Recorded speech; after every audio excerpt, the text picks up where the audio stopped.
Hello, welcome everybody. Today we have a very special guest, Mr. Usama Nadeem. Usama Nadeem is a B2B specialist in an oil marketing company in the Middle East. He has started his journey from Pakistan. He was in oil marketing in a multinational company in Pakistan as well. Now he's moved to Middle East. तो आज का जो topic है जो हम explore करेंगे for all those aspirants जो कि मिडिल ईस्ट या कोई अब्रॉड जाना चाहते हैं तो उन्हें क्या स्ट्रक्चर फॉलो करना चाहिए. So without further ado I will hand over the forum to mister Usama Nadeem to give us a brief introduction about himself और फिर हम यहाँ से आगे लेके अपने जो है वो कन्वर्सेशन को चलेंगे. तो welcome Usama, welcome sir again. और अपने बारे में थोड़ा सा ब्रीफ इंट्रोडक्शन दें ताकि जो भी ऑडियंस सुन रही है वो आपके बारे में जान सके. Over to you sir.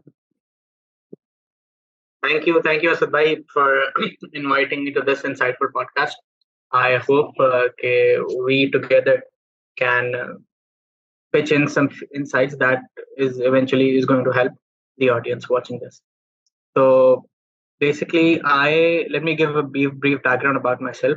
I was born and brought up in Saudi Arabia, and I have done my engineering in mechanical. I'm a mechanical engineering graduate from NAD University, and then I went on and did my MBA from IBA. That's also in Karachi. And then, as I graduated from IBA, I joined Total Energies, and I've worked there for about 4 to 5 years. About 4 years in different functions in retail, and then I went on working in industrial lubricants as a B2B specialist. So overall, Total gave me a good mixture of B2C and B2B business, how it's worked and how everything else goes on. And then from there, as we know, the economic situation of Pakistan is quite dwindling at the time. और दिन ब दिन जो है वो economy जो है वो डीवैल्यू होता जा रहा है. जितनी भी आप सेविंग्स करते हैं, हाइपर इन्फ्लेशन है, तो कोई वो नहीं होता.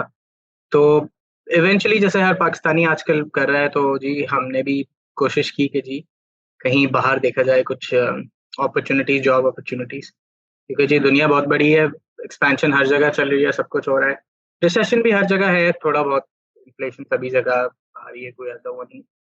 लेकिन ये कि जिस तरह से रुपी डीवैल्यू हो रहा है, उस हिसाब से तो फिर आपको सेविंग्स भी तो रखनी है कुछ. तो उसके लिए फिर then I started on searching on LinkedIn. मैंने अपनी प्रोफाइल वगैरह सही अपडेट तो खैर रहती थी, तो ये क्या उसको एक्चुअली यूज किया to not only just send connections to people. Here is the catch. लोग ना यूजुअली क्या करते हैं, इजी अप्लाई जॉब्स जो लिंक्डइन पे होती है ना, उस पे यूजुअली अप्लाई कर रहे हो, जो कि कुछ हद तक वो यूजुअली कामयाब नहीं होती. जो लोग कहते हैं कि जी हम काफी जगह अप्लाई कर रहे हैं, हो रहा है नहीं, हमारा नहीं हो रहा, हमारा नहीं हो रहा. क्योंकि यूजुअली जो इजी अप्लाई वाली जो जॉब्स होती है ना, उस पे हर कोई जो है वो क्लिक करके सबने अपने सीवीज वगैरह फोन पे डाले हुए, सब कुछ किए हुए. तो इजी अप्लाई हर कोई ठक ठक फौरन 2 सेकंड में कर देता है, इजी वे आउट वही है. तो उसमें ये होता है कि आपकी एप्लीकेशन जो है, एक जॉब पोजीशन है, उस पर 7-8 हज़ार एप्लीकेंट्स हैं. So that doesn't really, you don't really get the call. You might, once in a blue moon, but that's very rare. And you're probably not one of them. That's why you're not getting the job. तो जो थोड़ी सी दूसरी jobs होती हैं जिन पे आप वो एक पोर्टल पे रीडायरेक्ट कर देता है, वहां जाके आप अपलोड करें, चीजें डालें, कवर लेटर डालें, तो ऑब्वियसली वो चीज़ थोड़ी इंसान को टर्न ऑफ कर देती है कि यार कवर लेटर आप कौन लिखे, वो लिखें. तो मेरा मशवरा ये होगा कि एक कवर लेटर भी अपने साथ रखें, जेनेरिक सा, और ये कि आप कंप्यूटर के थ्रू अप्लाई करें, क्योंकि उसमें ये होता है कि आप कवर लेटर को ना वर्ड में उस कंपनी के हिसाब से टेलर कर देते हैं. तो अक्सर ये जो पर्सनलाइज्ड इफेक्ट होता है ना, it goes a very long way, तो आप उस हिसाब से करें. क्योंकि I remember when I graduated from MBA, MBA in IBA and LUMS is usually pretty general. वो तो आप अगर स्पेशलाइजेशन वगैरह करें तो वो 4 टॉपिक्स लेके आपका मेजर माइनर होता है, but it doesn't show up on degrees. So you usually are well rounded and you have know-how of finance, HR, marketing, and everything. So my suggestion to graduates who are graduating is that for whatever field they want to work in, and if they want to get into good companies, तो usually क्या करें कि आप अपने पास ना CVs रख लें, 3-4 किस्म की CVs बना लें. एक which caters to marketing, एक which caters to HR, and if you're keen on going into finance and you're good with numbers, तो one for finance as well. तो उसी हिसाब से जो आपको जो जॉब अपॉर्चुनिटी मिले, आपकी सीवी उस हिसाब से टेलर्ड हो। अब उसमें ये होता है कि जब आप सीवी एक बनाते हैं, तो उसमें एजुकेशन तो आपकी सबकी सेम रहेगी, और वो जो चीज़ें प्रोजेक्ट्स किए हुए हैं आपने वो, लेकिन हाँ, जो अपने प्रोजेक्ट्स किए हुए होंगे ना, उस सेक्शन में अगर फाइनेंस की सीवी बना रहे हैं तो उसमें फाइनेंस वाले उसके कीवर्ड्स आप यूज़ करें, वो सब करें। तो उससे क्या होता है, वो जो एटीएस सिस्टम होता है ना, जो यूजुअली कंपनीज एम्प्लॉय कर रही होती है, जो सीवीज को समझ रहे, जो छांटी करता है, कीवर्ड्स वो करके फिल्टर आउट कर रहा होता है, तो वो यूजुअली जो है उसमें एटलीस्ट आपका सीवी जो है ना वो पास हो जाएगा, and you wouldn't be screened out. तो यूजुअली अब आजकल तो एआई की गेम है, तो सब जगह जो है वो कीवर्ड्स चल रहे होते हैं, और चीज़ें काफ़ी एडवांस हो चुकी हैं। तो अपने सीवीज को भी उस तरह से करें। अब तो काफ़ी एआई टूल्स भी आते हैं जिनकी आप मदद ले सकते हैं। जो अगर कोई जॉब डिस्क्रिप्शन है उसको आप उस टूल्स में डालें, और उसको उससे करें कि जी give me 5 keywords from this job description. तो उसमें से वो एआई टूल जो है वो इतना स्मार्ट है कि वो उसमें से 5 आपको कीवर्ड्स दे देता है। वो आप अपने उसमें यूज़ करें अगर जो आपकी डिज़ायर्ड जॉब है, और फिर उस हिसाब से करें। तो ये तो हो गया एक पार्ट, अप्लाइंग। लेकिन इसके बाद भी बहुत सारी चीज़ें होती हैं जो आपको करनी होती हैं, कि सिर्फ़ अप्लाई करने से कुछ नहीं होता। वो जो जॉब पोस्टर जिसने वो लगाया हुआ होता है, जॉब एड, पोस्टर एड, उसको आप कनेक्ट करें, उसको मैसेज भेजें कि जी I am interested in this job, tell him about that role, और टेल हिम क्या you would like to connect with him and all those things. फिर उससे वो होता है कि आप फिर जिस कंपनी में आप अप्लाई कर रहे हैं, उसके आप हायरिंग मैनेजर्स को जाके देखें। सिर्फ हायरिंग मैनेजर्स नहीं, अगर वो जैसे कैटेगरी मार्केटिंग की जॉब है, तो उसका जो हेड है या ट्रेड कैटेगरी मैनेजर है कोई, या उस डिवीजन को जो हेड कर रहा है, उसको आप ऐड करें, रीच आउट करें, and tell him about your expertise कि जी you are experienced in this and you'd like to work for this, and it aligns. And you, क्योंकि वो कंपनी भी इवेंचुअली वो they are looking for good talent, so if you showcase them that you're capable of that and you do a similar work, so why not do, they will reach out to you and they would be serious about it. And if possible उनसे फिर बात करें कि जी हम interview schedule कर सकते हैं, एक फ़ोन कॉल वगैरह, इनिशियल फ़ोन कॉल एक हो जाए। तो अगर वो एक दफ़ा सेट हो जाए, तो यू प्रिपेयर फॉर दैट, उनको किस तरह से होती हैं, फिर आप जाके थोड़ी बहुत उनको देख भी सकते हैं कि what are their likes and dislikes, what has their career path been. उस हिसाब से आप अपने आप को अलाइन करने की कोशिश करें, and then eventually if that goes well, they themselves will arrange an interview. अब आजकल तो पोस्ट कोविड ऑनलाइन इंटरव्यूज बहुत इजीली हो जाते हैं, and people are open to that as well. वरना पहले ये होता था कि अगर मिडल ईस्ट की कोई जॉब है तो वो आपको दुबई बुला रहे हैं या वहाँ बुला रहे हैं इंटरव्यूज के लिए या इसके लिए। अब तो ऑनलाइन सिस्टम हो जाता है, वो वेब कैम ऑन कर लेते हैं, जैसे हम अभी आज बात कर रहे हैं। असद शाह साहब जो है वो पाकिस्तान में, और हम यहाँ पे बैठ के इंटरनेशनल पॉडकास्ट कर रहे हैं एक तरह से। तो इस तरह से वो हो जाता है, और फिर इवेंचुअली कि जी एवरीथिंग गोज वेल, तो they will put up an offer and your visa process will start, and then you will take your flight. That's great. अच्छा, हमने जो है ना we covered a lot of topics in a very short span ना। मतलब आपने जो है स्टार्टेड विद लिंक्डइन और जो कीवर्ड, ये तमाम चीजें और एआई टूल्स। अगर हम इसे स्ट्रक्चर वाइज करें, स्टेप बाय स्टेप, सबसे पहला तो स्टेप होगा लिंक्डइन को अपडेट करना। अच्छा, लिंक्डइन में आपने एक बात करी दैट वाज वेरी इंपॉर्टेंट कि लिंक्डइन को जो है वो प्रॉपर कीवर्ड ऑप्टिमाइज करें। और एक चीज आपने की कि सीवी, 3-4 सीवी बना लें। अब ये एक किस्म का क्लैश नहीं आएगा कि आपकी सीवी आपका डिफरेंट कीवर्ड्स पे ऑप्टिमाइज है और आपका लिंक्डइन जो है वो डिफरेंट कीवर्ड पे ऑप्टिमाइज है, या तो हम सारे कीवर्ड उस लिंक्डइन पे डाल दें? मतलब नहीं, वो फिर लिंक्डइन फ्लडिंग भी एक चीज होती है, keyword flooding, sorry LinkedIn flooding कह रहा हूँ। कीवर्ड फ्लडिंग एक चीज होती है कि you know using too many keywords और too many hashtags destroys the whole thing. कि कभी मैं एक आर्टिकल पढ़ रहा था कि वैसे तो आपको अलाउड होते हैं इंस्टाग्राम या लिंक्डइन वगैरह में खुद सब पे कि 30 हैशटैग से ज्यादा आप बढ़ नहीं सकते, एक लिमिट है 30 हैशटैग्स की। लेकिन उसमें भी जो जो एसईओज है ना, जो जो ऑप्टिमाइज करते हैं और जो इन चीजों पे एक्चुअली मास्टरी जिनको हासिल है, जो कि इसके एक्सपर्ट्स हैं, वो ये कहते हैं कि आपके पास 5 से 6 से ज़्यादा कीवर्ड्स नहीं होने चाहिए एक पोस्ट में, और वो भी रेलेवेंट होने चाहिए, ताकि आपकी वो मैक्सिमम रीच हो सके। और उसको थोड़ा जनरलाइज्ड 2-3 फोकस्ड कीवर्ड्स हो और 2-3 जनरलाइज्ड हो कि वो एक मैसिव ऑडियंस को पहुंच सकें। और उससे रिलेटेड ऑडियंस को भी पहुंच सके। अच्छा, अगर मैं तो समझना चाहूँ, सॉरी अभी बात करता हूँ, फोकस और जनरलाइज को थोड़ा सा जो है ना क्लियर कर दें, ताकि जो अच्छा, है ना। जैसे इस पॉडकास्ट की अगर आप वो डालते हैं तो उसमें आप हैशटैग्स डालेंगे, करियर ग्रोथ, सीवी बिल्डिंग, फिर आप केएसए और पाकिस्तान भी डाल देंगे और करियर हंटिंग भी डाल देंगे। तो जो केएसए और पाकिस्तान है और करियर हंटिंग है, ये थोड़े से ये ब्रॉडर कीवर्ड्स हैं, और सीवी बिल्डिंग, करियर ग्रोथ, ये थोड़े से फोकस्ड है क्योंकि हम उस टॉपिक पे बात कर रहे हैं। तो इस तरह से आपको एक मिक्स मिलेगा कि आप you can reach a wider audience. Okay, great great. अच्छा, एआई टूल जो होते हैं अब बड़े जेनेरिक, मतलब एआई टूल खासतौर पे जब से चैट जीपीटी आया है, अगर if you are continuous user of this platform, तो आप बड़े आसानी से पिक कर लेते हो कि you have been, the post has been made from chat GPT और फ्रॉम एन एआई टूल। तो जो सीवी सेलेक्टर्स हैं वो उन्होंने जैसे उनका तो लिमिटेशन लगाई हुई होती है to separate out these fake CVs from the one that are originally made by a person. नहीं लगता है। नहीं, you have to originally make your CV. It's just that you're using, you don't have to completely rely on chat gpt.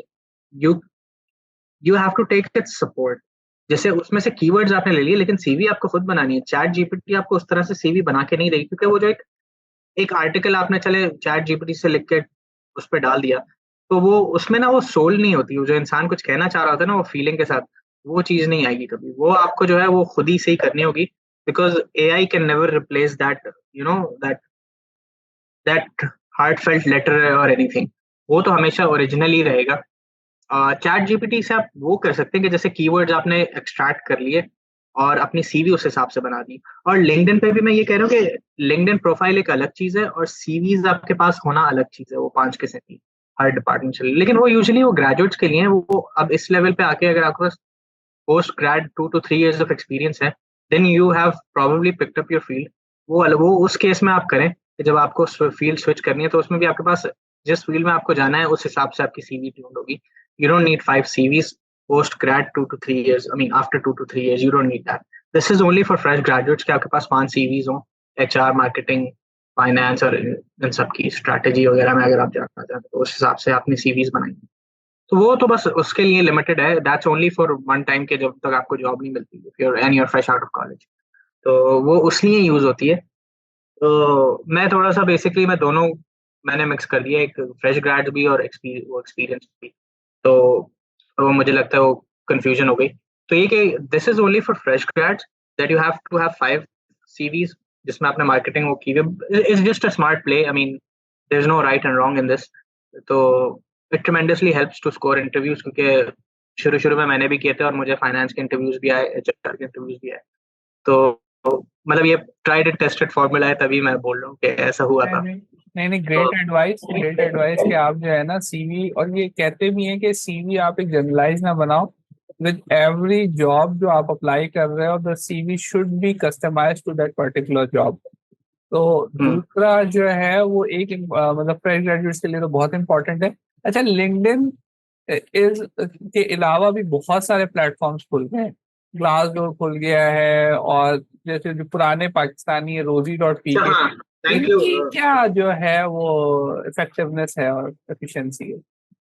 अच्छा, thank you कि आपने इस चीज को किया। मैं इस चीज को मिस आउट कर रहा था कि LinkedIn is not the only platform. Middle east में जो सबसे ज्यादा यूज होता है ना, वो बेथ और इंडीड भी यूज होता है। ग्लास डोर तो चले, वो तो सैलरीज बताता है, को इंडिकेटर है। Glass door you usually use for salaries, और वो प्रीमियम भी है। वैसे ग्लास डोर इतना कोई यूजर फ्रेंडली है भी नहीं अगर आप सर्व कर रहे हो तो, ऐसे नॉर्मली कैजुअली सर्व कर रहे हो। तो ग्लास डोर पे ना वो थोड़ी देर बाद आपको कह देता है कि जी, टू एक्सप्लोर मोर सैलरीज और anything about the company you have to be a premium member. तो वो उस पर इतना कोई खास पता नहीं होता, और उस पर सैलरीज भी जो है ना वो इतनी एक्यूरेटली नहीं बताई हुई होती चीज़ों की।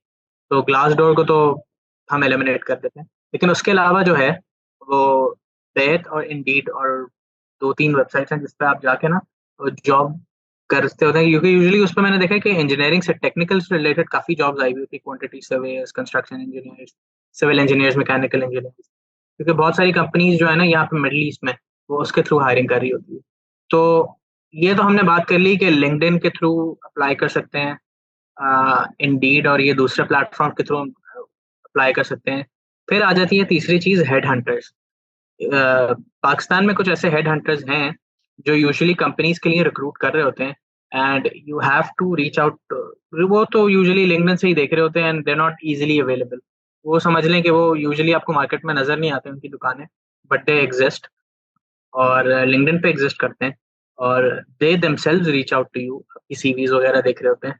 तो ये यूजुअली डिपेंड करता है कि how active you are on LinkedIn, आप कितनी ज्यादा मतलब आपकी रीच है, वो सब है। तो यूजुअली अक्सर लोग एक्टिव भी नहीं होते और फिर भी जो है अगर आपके क्रेडेंशियल्स वगैरह अच्छे हों, आप उससे रिलेवेंट काम कर रहे हो, तो उनके पास यूजुअली वो प्रीमियम मेंबरशिप्स होती हैं लिंक्डइन की, तो वो आपको सर्च कर लेते हैं और फिर वो आपको मैसेज भी करते हैं और कहते हैं कि are you open for an interview.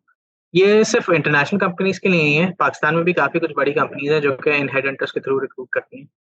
और वो ये होता है कि आप अप्लाई भी नहीं करते और आपको जो है वो they reach out to you कि जी दिस इज एन अपॉर्चुनिटी और ये सब। तो that is also a good वे।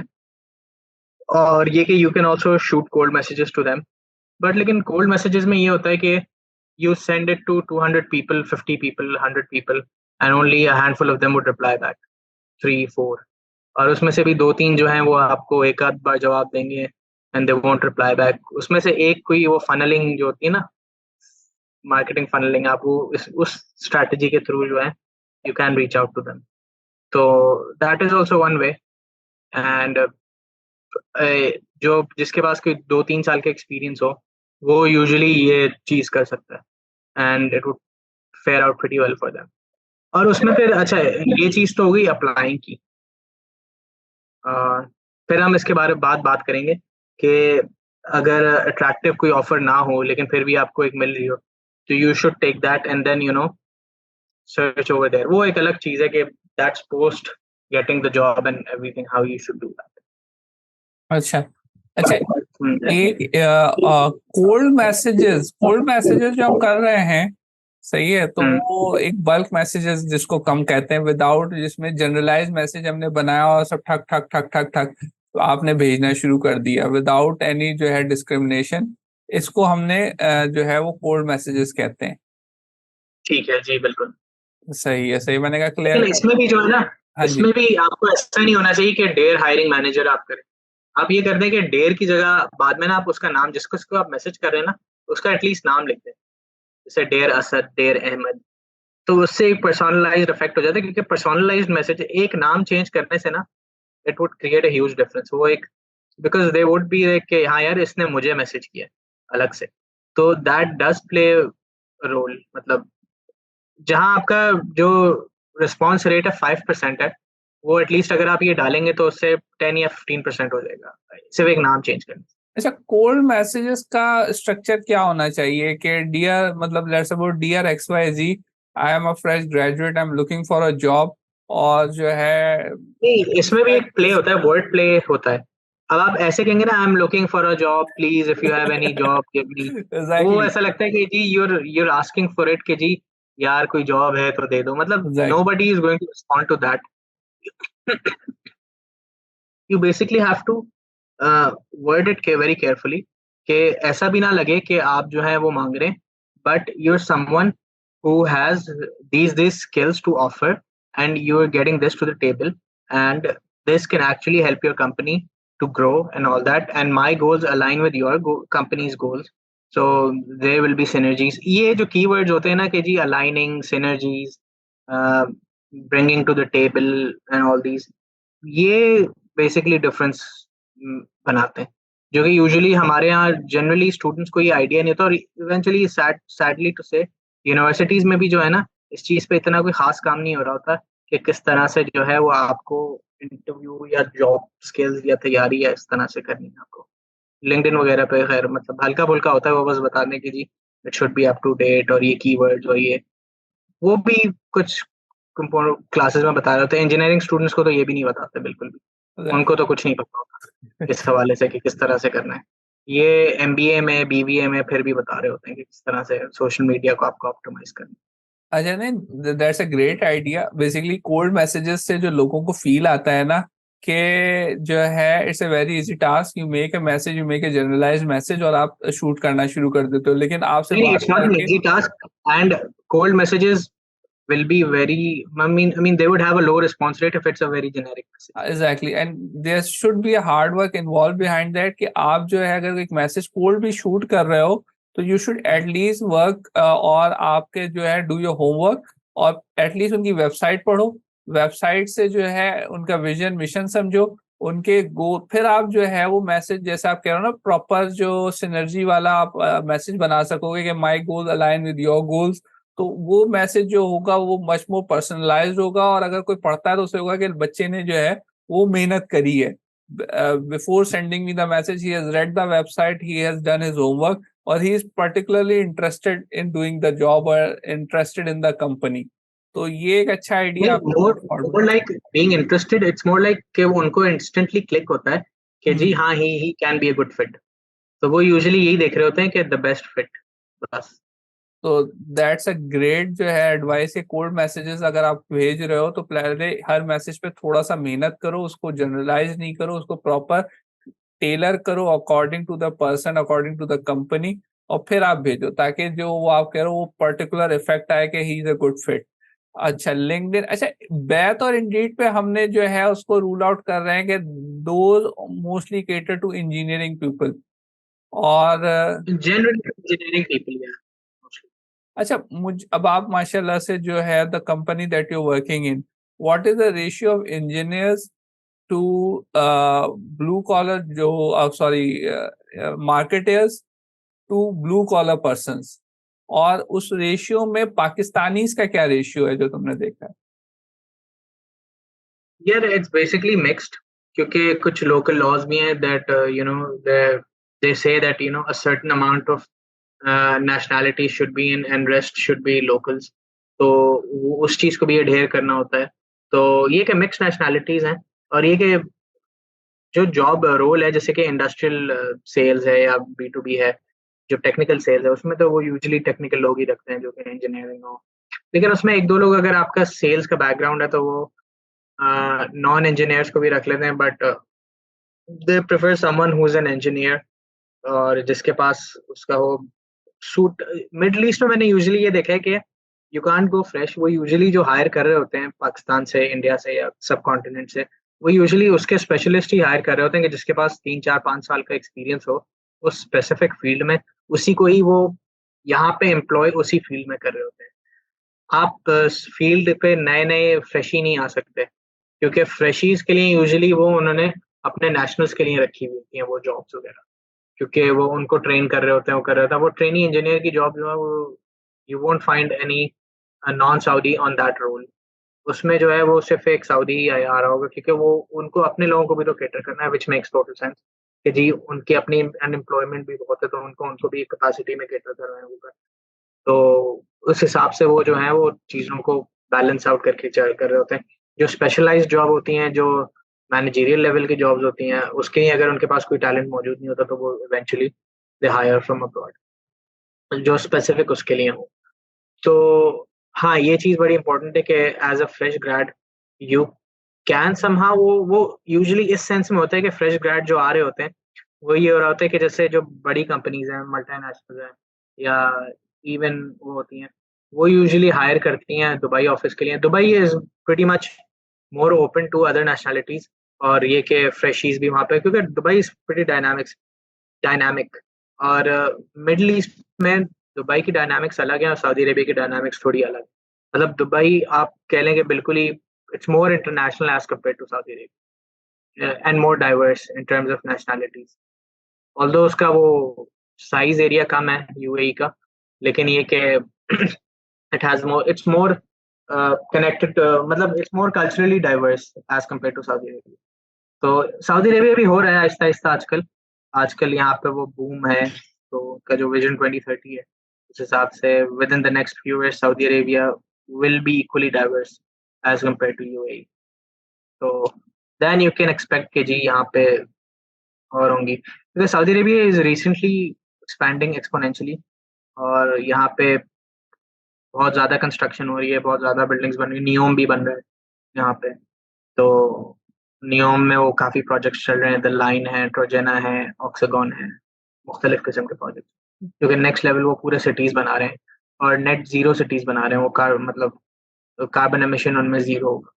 तो वहाँ पे ESGs का भी बड़ा ध्यान रखा जा रहा है, एनवायरमेंटल फ्रेंडली प्रोडक्ट्स का यूज करने का और ये सब चीजें। इससे जो मैं एक समझाऊं, विद ऑल द कंस्ट्रक्शन और जो development being done in Saudi Arabia, and they have a plan for up till 2030 that you said, तो कंस्ट्रक्शन जॉब्स मेरे ख्याल से काफी ज्यादा नहीं आएंगी वहां पे। तो कंस्ट्रक्शन जॉब्स बहुत हैं, सिविल इंजीनियर इंजीनियरिंग की हैव। जॉब्स बहुत हैं, सर्वेइंग जॉब्स बहुत हैं, तो ये सब है।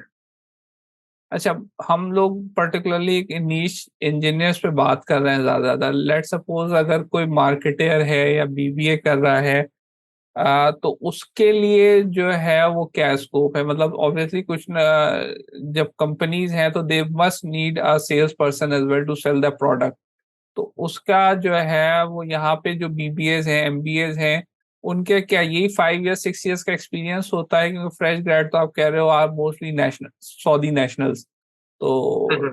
जो एमबीएस और बीबीएस आपको कितने दिखे दैट आर फ्रॉम पाकिस्तान और इंडिया और फ्रॉम एनी अदर सब कॉन्टिनेंट? यार, I have connected with MBAs from Pakistan, from IB and LUMS, and और BBA वाले भी मुझे मिले हैं। तो एक दो मेरा फ्रेश ग्रेड से भी इत्तेफाक हुआ कि जिन्होंने फ्रेश ग्रेजुएट, वो एक लम्स का एक बच्चा है, वो मुझे मिला कि he graduated and he actually he works for an oil service company as an analyst. तो what happened was he got recruited from his campus, or first he was actually recruited for a role in UAE, because people from companies जो UAE based है ना, वो usually जो है वो grads को hire करती हैं और वहाँ वाले ऑफिस के लिए रिक्रूट कर लेती हैं, and they give them training for a few years or few months, and then they deploy them to different locations. तो फिर इसी तरह उसका भी रूट यही था कि he went to Qatar, then he came to Saudi Arabia, and he's now working here. And in a few years he might be placed somewhere else, who knows. तो इस तरह से वो यूजुअली आ रहे होते हैं। उसमें ये था कि वो company recruited him from Pakistan for some other country, and then they shifted him over here. तो यूजुअली होता है कि काफी सारी कंपनीज है इवन पाकिस्तान में भी, कि जैसे PNG, यूनिलीवर वगैरह, या even total energies for that case, you were working in that company, even Shell and all these companies. And then after a few years, you get expat to another country. And for example, if they have their operations in the Middle East, in Qatar, in UAE or Oman, or even Saudi Arabia for that matter, तो ये कि वो आपको इस तरह place करें, तो that is also one route that you can come to these countries. But this only a very few people get chance to. I mean, Exactly. We're not talking about a very few people जो अपनी market में, अपनी जो है वो companies में are the shining stars. अगर हम बात कर रहे हैं people who are aspiring to move to Middle East और aspiring to move to another जो है कंट्री फॉर अ जॉब, तो लिंक्डइन से हमने स्टार्ट किया था, और लिंक्डइन से हमने कीवर्ड ऑप्टिमाइजेशन पे बात करी, लिंक्डइन से हमने कोल्ड मैसेजेस पे बात करी, इंडीड और बेथ.com की बात करी हमने। तो लेकिन हमने सब चीजें अच्छी अच्छी बातें की हैं। Let's talk about the cons as well of living in the Middle East. before we move on to the cons, there's one thing I want to discuss which I'm forgetting about LinkedIn. हाँ, LinkedIn पे you talked about being active on LinkedIn. So what does active mean? मतलब अगर आप किसी से continuously जो है वो एंगेज कर रहे हो, दैट मतलब इज बीइंग एक्टिव, या you are posting on LinkedIn on a frequent basis, that is being, मतलब that is what active means to you? Active का मतलब क्या है? किस तरीके से लिंक्डइन आपका एल्गोरिथम को जो है आपको on the top of list रखे, कि आप कंटिन्यूस पोस्ट आप डालते रहो। अच्छा, लिंक्डइन पे एक और चीज है, वो आप भी फील करते हो, LinkedIn I think is more evolving to become the next Facebook. LinkedIn पे जो मैसेजेस आते हैं वो आर मोर जो है मतलब less and less job oriented, professional, related to a particular industry, और अब आपको फेसबुक जैसी पोस्टें वहां पे मिलने लगी हैं। You do see them, लेकिन ये लिंक्डइन का कसूर नहीं, ये लोगों का कसूर है कि exactly. people don't understand the difference between LinkedIn and Facebook. अब वो चीजें कह रहे हैं कि जी like this post so that I mean, वो के उन्होंने रिलीजियस पोस्ट कोई लगाई हुई और कह रहे हैं कि जी आप लाइक करें और ये करें, लोग नीचे कमेंट्स करते जा रहे हैं कि जी।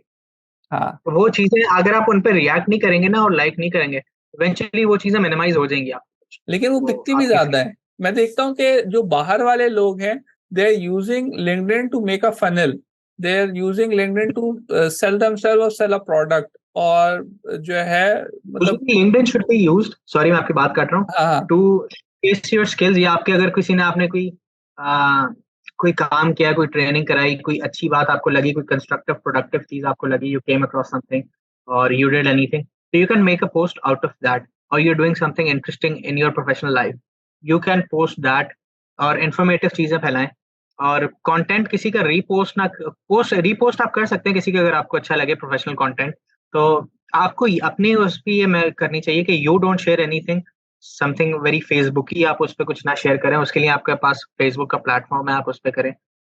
और ये अनफॉर्चुनेटली पाकिस्तान में थोड़ा सा ये चीज़ की अवेयरनेस कम है कि LinkedIn is not Facebook, and that should be LinkedIn should purely be used for professional purposes, because उस पे बेसिकली LinkedIn एक बड़ा यूजफुल टूल है, क्योंकि आपको पता चल रहा होता है कि दूसरी कंपनीज क्या हो रही है, किस कंपनी किसके साथ मेमोरेंडम साइन हो गया, क्या हो गया।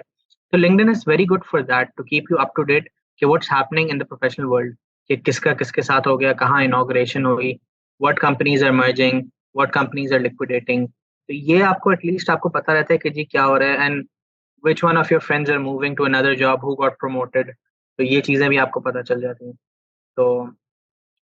तो इससे ये होता है, and you can also search people, for example if you have a meeting with someone, you can search him up on LinkedIn and see what he's been up to, और ये कि वो क्या कर रहे हैं। So this actually helps you tremendously to set the tone of that meeting, because you would know beforehand what that person has been through, उसके credentials क्या हैं, क्या वो हैं, who are you talking to। ये चीजें बहुत मैटर करती हैं। LinkedIn is extremely useful for these things, and then if after you have had a good meeting, you can actually connect with him, send him messages, so that it also helps you in your role as well, since you and I both are related to sales field as well.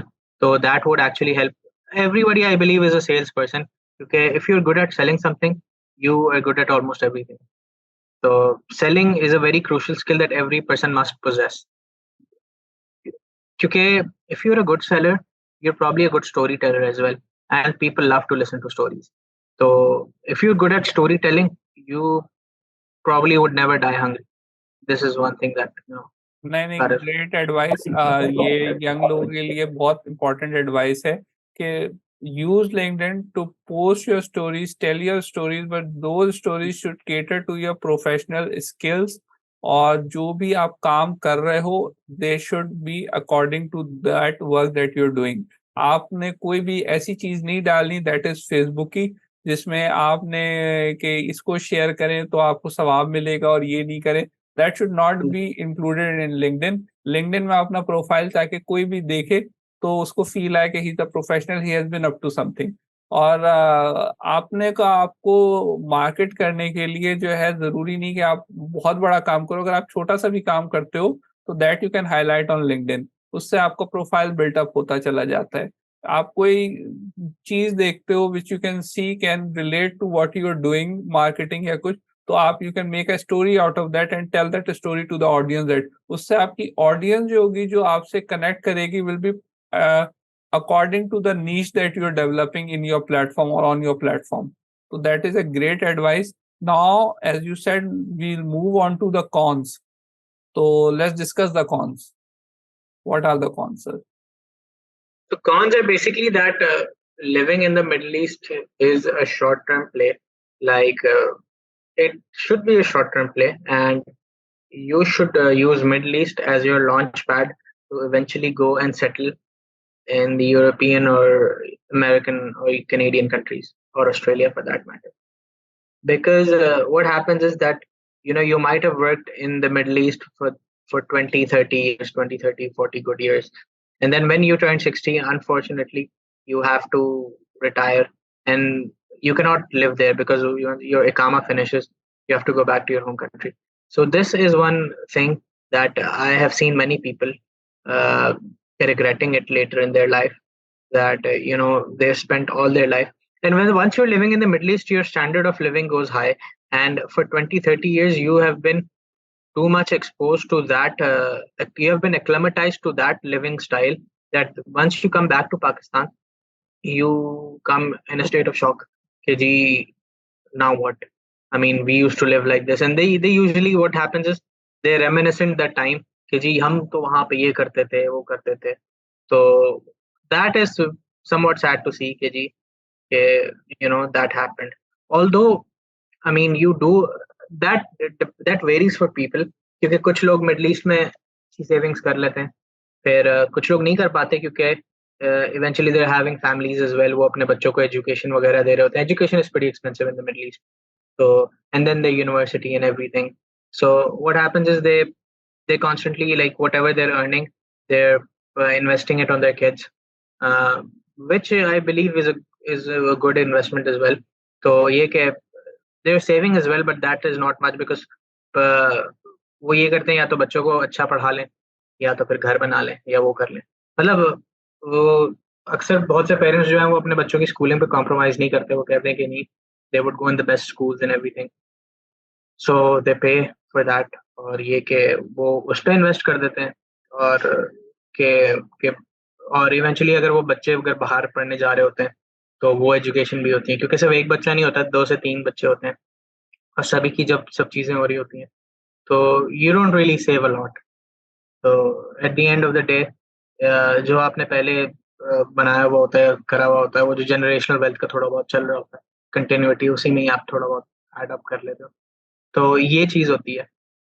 इसके बरक्स हर जगह के pros and cons हैं. अब फिर वो middle east, वो बाहर अगर आप कनाडा वगैरह या यूएस जाते हैं या यूरोपियन कंट्रीज में जाते हैं, ऑस्ट्रेलिया जाते हैं, तो वहाँ पे टैक्स बहुत ज़्यादा है, वहाँ पे भी सेविंग्स नहीं होती. लेकिन एटलीस्ट ये होती है कि you can own a house slowly gradually, mortgages पे, ये सब पे you eventually do that.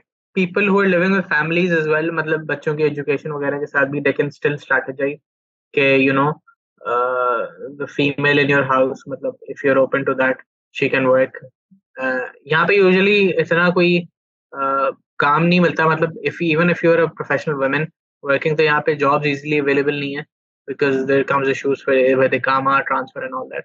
But women can easily teach in schools over here if you have a good command over English या maths अगर आपको अच्छी आती है या even वो आती है, तो you can actually work in a school. तो अरबी भी तो आनी चाहिए. नहीं, schools usually international schools होते हैं तो वहाँ अंग्रेजी ही बोली जा रही है, अच्छा. तो that's not an issue. So you can actually teach in schools, and schools में भी teaching करके you can actually earn a good amount of money, provided that your husband is the main breadwinner of the house. तो आपकी actually जो कमाई है that can be saved and later used for your children or yourself, or that can be actually used for savings. तो आप उसके जरिए जो है वो कर लें. तो मर्द भी सेव कर रहा होता है, लेकिन वो obviously वो कम कर रहा होता है क्योंकि he is actually spending on the family for their well-being and everything. तो ये कि ये होता है. अच्छा, चीजें एक होती चीज हैं. और है, मतलब जो आपसे बात से लगा, तो they are many teaching jobs over there as well, जिनको इंग्लिश अच्छी है, मैथ्स अच्छी है, हाँ, स्टेम नॉलेज इनकी अच्छी है, तो जो यहाँ पे मौजूद हैं दे कैन ऑल्सो अप्लाई. मतलब जो टीचर्स यहाँ पे हैं, those are good influent in English और they have good STEM education, तो वो भी अप्लाई करके they can move to Saudi Arabia. हाँ, exactly they can do that. लेकिन इवेंचुअली होता है कि अक्सर ना स्कूल्स के पास वीजाज नहीं होते जो कि वो स्पॉन्सर कर सकें टीचर्स को वहां से. तो अच्छा. यूजुअली अगर आपका कोई काम करने वाला यहाँ पे, वो यूजुअली देख रहे होते हैं कि ट्रांसफरेबल इकामा हो. यूजुअली यहाँ पे जो स्कूल्स वाले हैं ना, वो यूजुअली ये देख रहे होते हैं कि यार कोई हमें मिल जाए जो यहीं पे ही रह रहा हो, रेडिली अवेलेबल. तो अक्सर लोग क्या करते हैं ना, what people are doing is that they take, वो आज़ाद वीजे पे आ जाते हैं, कि आज़ाद वीजा कहलाता है. कि most people what they are doing is they are coming from Pakistan on those visas, they are working on odd jobs and then finding work over here. तो वंस दैट हैपेंस कि अगर उनको कोई काम मिल जाए, तो they do is that company, they transfer their इकामा टू दैट कंपनी. और फिर उसमें प्रोफेशन चेंज वगैरह भी हो जाता है, क्योंकि डिग्री वगैरह तो आपके पास होती है अपनी. तो वो प्रोसेस आप करवाते हैं सऊदी कल्चर और मोफा से अटेस्टेशन वगैरह, तो आपकी डिग्री भी जो है ना वो उस प्रोफेशन के हिसाब से हो जाती है. क्योंकि एक चीज़ कहलाती है कि एक कामे पे ना जो प्रोफेशन होता है, that also matters, that the type of job you are doing actually complies to that occupation that your इकामा हैज. उस पे जो जॉब ऑक्यूपेशन आपकी है ना, दैट शुड कंप्लाई. अच्छा, तो for the less informed like me, आपने आजाद वीजे की बात करी. What is that Azad visa? Azad visa is something like work visa, but it is a labor visa, and that has its disadvantages. Uh, कि आप उस पर फैमिली नहीं बुला सकते और आपको उसको वीज़ा मिलना सब मुश्किल होता है, क्योंकि एक चीज़ होती है कि अगर आप जैसे जीसीसी में जो गल्फ कंट्रीज का है ना, एक वो पैक्ट बना हुआ है कि अगर आप के जो लेबर वीजा टाइप होता है ना, उस पे आपको जैसे अगर बहरीन जाना है या यूएई जाना है तो उसके लिए आपको वीजा वगैरह लेना पड़ेगा। तो अगर आपके पास कोई अच्छा मतलब कोई और प्रोफेशन हो नॉट लेबर, तो उस पे ये होता है कि आप अपनी एक तो फैमिली बुला सकते हैं, यहाँ पे फैमिली स्टेटस आपको मिल सकता है सऊदी अरेबिया में।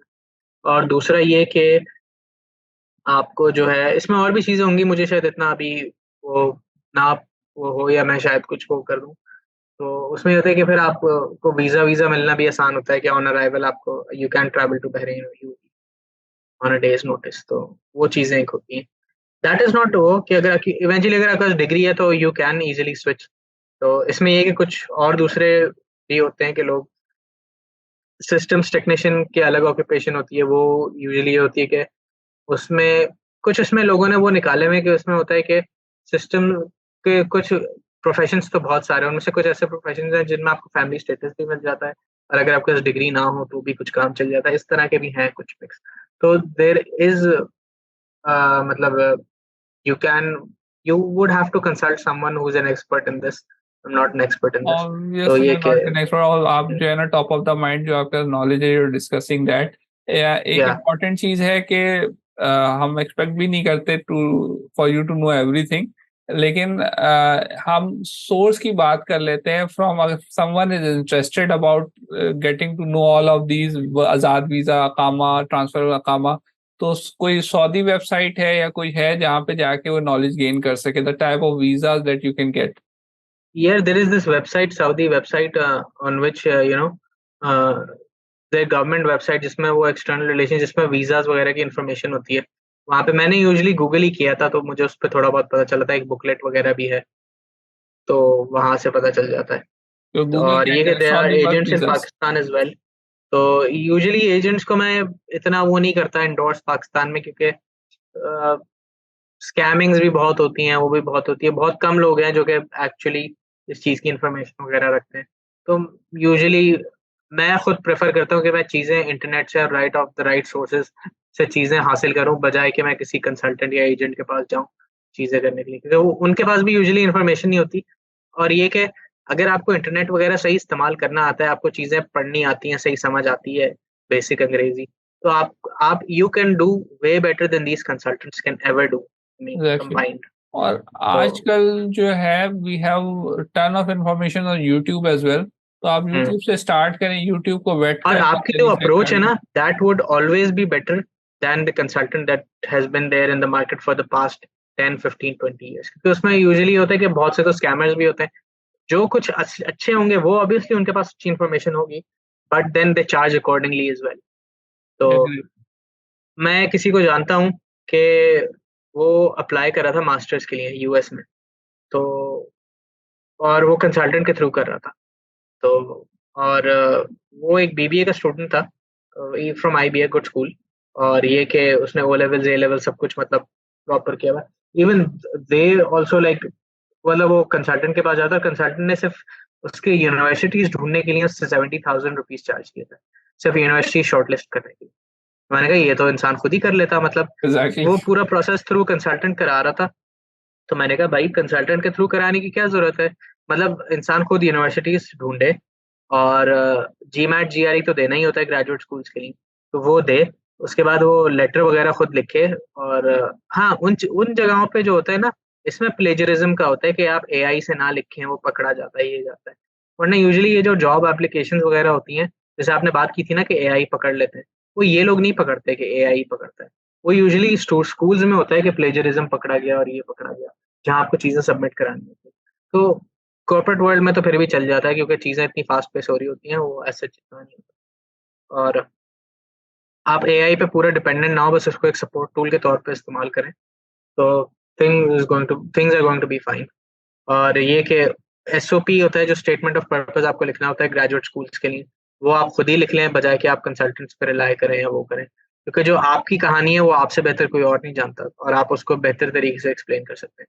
हाँ, आप 2 3 पर्सनल स्टेटमेंट्स पढ़ लें, लोगों की इंटरनेट पर मौजूद होती हैं, उस हिसाब से देखें ना, आप 3 4 चीजें अगर आप ऐसे पढ़ लेना, तो फिर आपका दिमाग भी उसी तरह कंडीशन हो जाता है, और आप फिर वो उस तरह से अपनी स्टोरी आप बना के लिख सकते हैं, कि स्ट्रक्चर उस तरह का कॉपी कर लिया कि ये किस तरह से लिखा हुआ है और ये क्या हुआ है। तो मैं लोगों को ये भी एडवाइस देता हूँ जो लोग आइल्स वगैरह के लिए अपेयर कर रहे होते हैं। आइल्स में एंड में ना 2 सेक्शंस होते हैं जिसमें वो आपको राइटिंग करनी होती है खुद। तो उसमें यूजुअली ये होता है कि लोग बड़े स्ट्रेस आउट करते हैं, उन लोगों को जो है वो बहुत ज़्यादा तैयारी कर रहे होते हैं, लोग फ्रीक आउट कर रहे होते हैं कि जी हमें 8-10 बैंड्स चाहिए। वो ये खासतौर पे लोग यूजुअली वो इमिग्रेशन पर्पस के लिए कर रहे होते हैं ना, वो जो CLB 10 CLB 9 10 जो उनको चाहिए होता है। तो अक्सर लोगों के जो है वो राइटिंग में जो है वो मार्क्स कम आ रहे होते हैं, तो उसका उसका भी यही तरीका मैं कहता हूँ कि जी इंटरनेट पे आप कोई जो बहुत ही अच्छे हाई रेटेड एसेज हैं वो 4-6 पढ़ें, उनका स्ट्रक्चर उनको आप डायसेक्ट करें कि जी इनमें स्ट्रक्चर किस तरह से लिखा हुआ है, कनेक्टिंग वर्ड्स क्या हैं, उन्होंने पूरा वो फ्लो किस तरह से लेके चले हुए हैं, कितने पैराग्राफ्स हैं। तो अगर आप उसको उस तरह से डायसेक्ट करके देखें और फिर वो अप्लाई करें ना, तो आप भी you can score good in that, I mean near to that.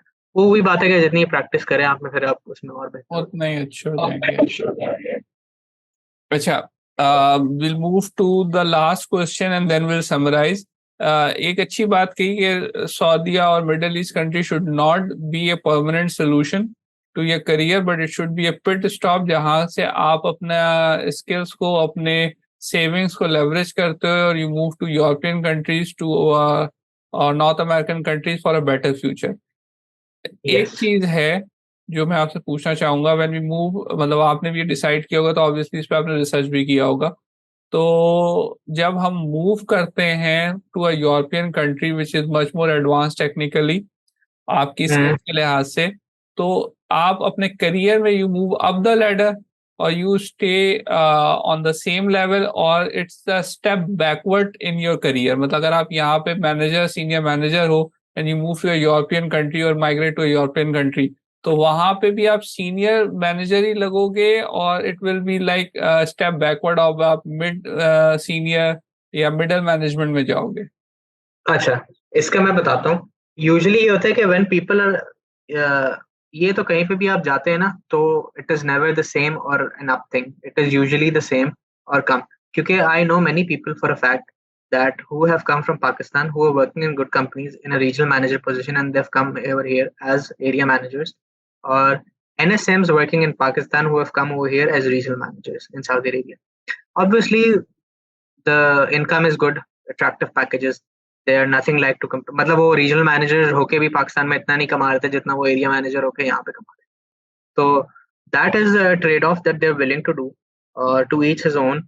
बहुत से लोग मना भी कर देते हैं। I know for a fact that a person I know, he is at a currently at a big position working in Pakistan with 30 to 40 people working under him, and he got an offer from UAE, which was a bit below, and he didn't opt for it, although it was pretty attractive money. But he values his position more, and he says that मैं इससे नीचे तो जाऊंगा ही नहीं क्योंकि मेरे पास इतने साल का एक्सपीरियंस है। I have these many people working under मी, तो और पैसा भी ठीक मिल जाता है।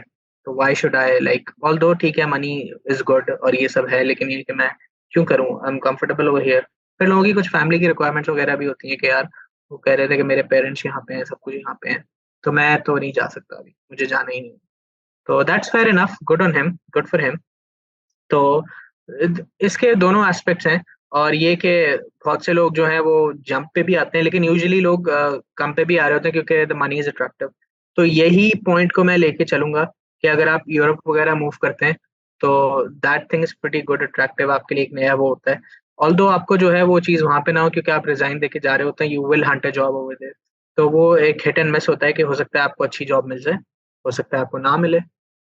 और बाहर की कंट्रीज का ये होता है यूजुअली कि if you moving to Europe, US और कनाडा, तो उसमें ये होता है कि अगर आपके पास पाकिस्तानी एजुकेशन है या वो एजुकेशन है तो ऑब्वियसली उसकी वो दूसरी होती है बनिस्बत इसके कि जो एक अमेरिकन कोई ग्रेजुएट है, वो अमेरिका में उसकी एक्सेप्टेबिलिटी ज़्यादा है उस चीज़ की। मतलब वो वहाँ पे एडजस्ट हो जाएगा, एम्प्लॉयर्स भी उसको जो है उसकी डिग्री को कहते हैं हाँ ये तो यहीं कहीं पढ़ा हुआ है। और एक दूसरा होता है कि उसको होता है हाँ इवेंचुअली अगर आप मल्टीनेशनल कंपनीज में काम करके आ रहे हैं बाहर से, पाकिस्तान में या सऊदी अरेबिया में या यूएई में, अगर आप किसी उसमें थे तो ऑब्वियसली उसका जो है वो एक्सपीरियंस आपके पास होगा।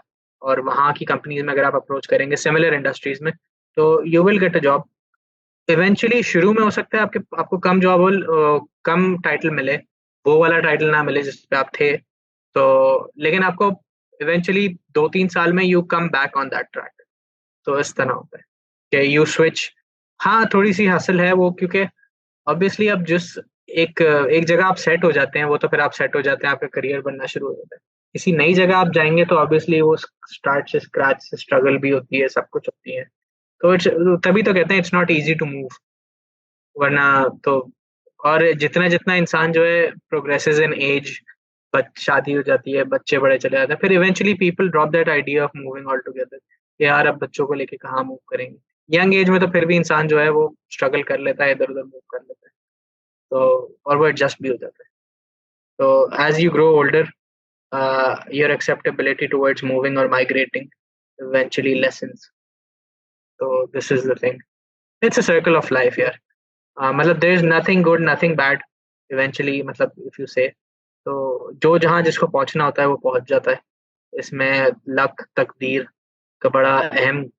हम इस पूरे खेल में हमने ये तो बात, इस पूरे पॉडकास्ट में हमने ये तो बात कर ली कि जी what a person should do, लेकिन इन सब में बहुत अमल दखल जो है वो लक का भी होता है और तौफीक का भी होता है कि आपको यार किस तरह कुछ जो चीज़ क्लिक कर जाए, आपके दिल में वो चीज़ डल जाए और आप उसको इवेंचुअली परस्यू करें, उसके लिए दुआएं मांगे, ये करें। तो वो चीज़ें भी जो हैं वो that matters a lot, and that is an integral part that people often not talk about it, and it's really missed, but it is there and it exists, the unseen thing. तो agreed sir, agreed के जो है ना, मतलब believe in the Almighty जो है वही सारी चीजें कर रहा है, वही सारा आपका प्लान बना रहा है। और एक बड़ी अच्छी कहावत है कि if you want to make God laugh you tell him your future plans. तो हम अपने प्लान्स तो बना रहे होते हैं, तो लेकिन इवेंचुअली एक हायर फोर्स है जो डिसाइड कर रही होती है द मैटर। लेकिन ऑल टुगेदर जो अगर हम मेहनत कर रहे होते हैं तो अल्लाह ताला भी जो है वो रास्ता हमारा आसान करता जा रहा होता है। अगर हमें कुछ नहीं मिलता तो उससे बेहतर मिलता है। तो मेहनत का जो है वो तमाम चीजें हैं। Sir it was a great talk. हमने स्टार्ट किया, जिसको मैं समराइज करूंगा, if I am missing anything do let me know, कि Sure. जो ग्रेजुएट है, प्रोफेशनल ग्रेजुएट जैसी ग्रेजुएट करता है, if he wants to move abroad he has to make a structure and a plan which should span at least 4 to 5 years। उस 4 to 5 years में उसने एक पर्टिकुलर नीश, एक पर्टिकुलर स्किल में अपने आप को इतना अच्छा करना है कि he is able to get hired abroad in Middle East. जब वो अप्लाई करे तो ही इज इजिली सिलेक्टेड। इस 5 years में वो अपने लिंक्डइन भी ग्रो करता है, लिंक्डइन के कॉन्टैक्ट्स भी ग्रो करता है। LinkedIn should be properly optimized and properly active throughout this period जब वो काम कर रहा है। वो कीवर्ड्स पे भी ऑप्टिमाइज हो, वो एक्टिव भी हो, कनेक्शन से भी एक्टिव हो, हर लिहाज से वो एक्टिव हो। सीवीज जो यंग प्रोफेशनल, यंग ग्रेजुएट्स हैं जो जॉब ढूंढ रहे हैं, they should at least make 2 to 3 4 CVs according to the skills that they have garnered in those period of their professional education or earned in their professional education। उसके बाद हम middle east आ गए थे। Middle east में हमने जो है different jobs के बारे में, जितनी मिसाल के तौर पे इंजीनियरिंग जॉब, मार्केटिंग जॉब्स, किस तरीके से दुबई में क्या प्लेटफॉर्म अवेलेबल है, सऊदीया में क्या प्लेटफॉर्म अवेलेबल है, ये हमने डिस्कस किया। और फिर हमने प्रोज एंड कॉन्स डिस्कस किए, which was a pretty good and informative session to anybody who's listening. So I would like to give you 15 cents on the whole podcast and then we'll conclude. My 15 cents would be कि don't stress out, things will happen according to the plan। जो आपका वो है, चीजें eventually होंगी, अपने time पे होंगी, क्योंकि this, ये मुझे अपने ऊपर भी लेनी चाहिए कि I usually आजकल जो है ना जेन जीज जो हैं, जो मिलेनियल्स, पोस्ट मिलेनियल्स, अब जो जेन जीज आ गए, they want everything very quickly. उनको बस चाहिए कि वो आज उन्होंने ज्वाइन किया है और कल वो मैनेजर बन जाएं, और कल उनको जो है वो उतनी ही, मतलब 8-10 लाख रुपए उनकी सैलरी, वो समझते हैं कि जी हमें इतनी मिलनी चाहिए। भाई इस चीज़ों को टाइम लगता है। इवेंचुअली आपको सब्र रखना चाहिए, you should have patience, work it through along the way. तरक्कियाँ इतनी जल्दी जल्दी नहीं होती, स्टार्टअप्स में हो जाती हैं, लेकिन अभी वही क्या है कि स्टार्टअप का बूम एंड बस्ट हमने देखा कि जी इट हैपेंड कि जी एवरीवन वाज सुपर, मतलब उनकी हायरिंग भी बहुत सुपर थी, अच्छे पैसों में हो रही थी। लोग जल्दी जल्दी 6-7 महीनों में जो है वो एसोसिएट से मैनेजर बन जाते थे और हेड ऑफ वो बन जाते थे। और वो भी हो गया, but eventually that model wasn't sustainable. फिर उन कंपनीज को जो है वो क्रंच का सामना भी करना पड़ा। बहुत सी कंपनीज बंद भी हो गई और बहुत सी स्ट्रगल कर रही हैं, फंड्स शॉर्टेज है। तो जो पुरानी कंपनीज है ना, जो कि एक्चुअली जो पैसा कमाना जानती हैं, जो जिनकी प्रॉफिटेबिलिटी होती है, जिससे कि आपकी ऑयल एंड गैस कंपनीज हैं और मैन्युफैक्चरिंग कंपनीज हैं, उनमें जिनमें एक्चुअली बैंकिंग इंडस्ट्री है, फाइनेंस इंडस्ट्री है। तो बाय द वे फाइनेंस का पाकिस्तान में बहुत अच्छा ये मिडिल ईस्ट में बहुत अच्छा स्कोप है। फाइनेंस इंडस्ट्रीज में स्पेशली बैंकिंग में जो बड़ी पोजीशंस है ना, उन पे पाकिस्तानीज बहुत ज्यादा हैं, specially from IBA graduate, they working in very good positions as well, and they been working for quite some time. और मतलब वो जो सीएफए होल्डर्स या जिन्होंने एमबीए किया हुआ होता है फाइनेंस में, they are earning pretty good money as well, और कंसल्टेंसीज में है। तो they are also good matlab resource to reach out to if somebody wants to know about the Middle East and everything, the situation. So they're quite senior as well in position. They've been working for the past 15-20 years as well, not only in Saudi Arabia but in the Middle East as well, in Oman as well. So ये चीज है कि don't stress out, things will happen on time, और ये कि वक्त आएगा slowly gradually. तो you just focus on what you have things at hand, just be good at that. ये वो तो हर किसी को वो खत्म नहीं होगी कभी ये चीज की, you would want better, because there will always be someone better than you, there will always be someone earning more than you, and you know this has no end. I mean, even if you reach the top position, there'll always be another person in another company at the top position earning more than you or better than you. So this has no end. Okay, comparing yourself to someone, don't compare yourself to anyone. Everybody has their own timeline. uh, एक वो post काफी मशहूर है, लोगों ने देखी होगी कि a person becomes CEO at the age of 40 but he lives only till 50. तो he has only those 10 years to do that. और एक आदमी है जो कि 70 में जाके जो है वो प्रेसिडेंट बनता है, but he lives on till 110. So I mean, he everybody has their own timeline, so you cannot really compare yourself to anyone. Everybody has their own end. Everybody has their own exam paper to write, so you cannot really copy those questions from him or write like him. You have to do your own question paper and succeed in your own exam of life. It was a great advice. और जो है एक चीज जो मैंने तमाम podcast में consistency हर किसी जो है अपना क्या कहते हैं फेलो से सुनी है कि nobody enjoys the journey, or people have lost the interest to enjoy the journey or the process. They want instant gratification. तो आपने भी यही चीज कही, एंड ग्रेट, आप प्रोसेस एंजॉय करें और जो आपके पास है उसको आप जो है जितना ज्यादा अच्छा कर सकते हैं उसको करें। Eventually things will get better और आपके हक में भी बेहतर होगा। तो thank you sir, it was a great talk और बहुत मजा आया। इंशाल्लाह will do it again sometime when you are free. Thank you. We'll do it again, inshallah, on another topic. इंशाल्लाह। Thank you sir, thank you. Until we meet again, sir.